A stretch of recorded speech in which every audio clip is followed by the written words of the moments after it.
Hey, welcome back to another video of Programmer Basics. In this video, we are going to learn how to download WordPress on your PC. First of all, open up your Windows Store or Microsoft Store on your device. Make sure that you are logged into your Microsoft Store account.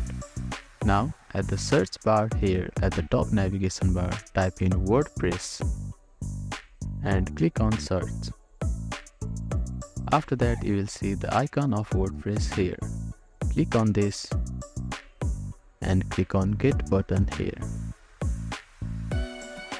Now you may need to type in your password here.